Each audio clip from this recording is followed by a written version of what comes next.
दोस्तों क्या हो अगर सूरज निकले ही ना, क्या हो अगर सूरज अचानक गायब हो जाए। ज़मीन पर होने वाले असरात किसी फिल्म सीन से भी ज़्यादा खौफनाक और हैरत अंगेज हो सकते हैं। इसके असरात को हम वक्त के हिसाब से समझ पाएंगे। दोस्तों पहले 8 मिनट आपको शायद फौरन पता ही ना चले कि क्या हुआ है, क्योंकि सूरज की रोशनी को ज़मीन तक पहुंचने के लिए तकरीबन 8 मिनट और 20 सेकंड लगते हैं। उस वक्त तक सब कुछ नॉर्मल लगेगा, लेकिन उसके बाद अचानक मुकम्मल अंधेरा छा जाएगा। साथ ही सूरज की ग्रेविटी भी खत्म हो जाएगी, जिसकी वजह से ज़मीन अपनी ऑर्बिट छोड़कर सीधी लकीर में खला यानी स्पेस की तरफ तेज़ी से निकलने लगेगी।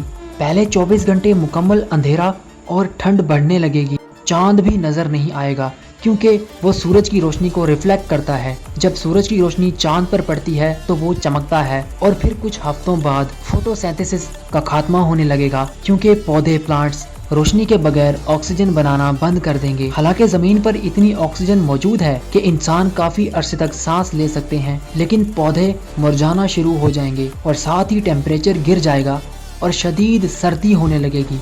पूरी दुनिया का टेम्परेचर 0 सेंटीग्रेड से नीचे गिर जाएगा। बिजली का बहरान होना शुरू होगा। सोलर पावर यानी कि जो भी चीज़ें सोलर से चलती हैं वो बंद हो जाएंगी। सोलर मुकम्मल ख़त्म हो जाएगी। इंसान सिर्फ थर्मल, न्यूक्लियर या कोल एनर्जी पर लाइट्स या और इलेक्ट्रॉनिक चीज़ें चलाएंगे। 8 से 10 महीनों में टेम्परेचर -70 डिग्री तक चला जाएगा।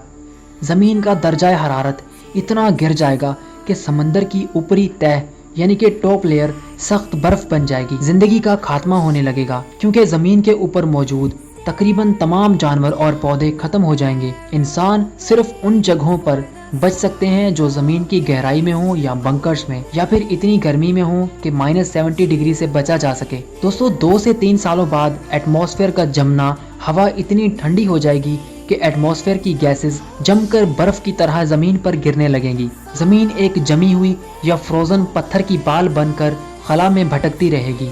सिर्फ वही मखलूक बच सकती है जो कि समंदर की तह यानी कि डीप गर्म चश्मों वोल्केनिक वेंट्स के पास रहती है। उन्हें सूरज की रोशनी की कोई ज़रूरत नहीं होती। वो ज़मीन की अंदरूनी गर्मी से जिंदा रहते हैं।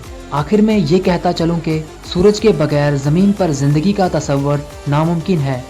जो ना सिर्फ हमारी रोशनी का जरिया है, बल्कि हमारी ज़मीन को उसकी जगह पर बरकरार रखने वाली कुव्वत भी है। अल्लाह ताला ने सबको अपनी जगह ठीक बनाया है। कैसे लाखों साल हो चुके हैं, पर ना कुछ स्पेस में अपनी जगह से हिला, ना किसी सियारे यानी प्लैनेट ने अपनी जगह बदलना चाहिए। अल्लाह हम सब की हिफाजत करे। अल्लाह हाफिज़।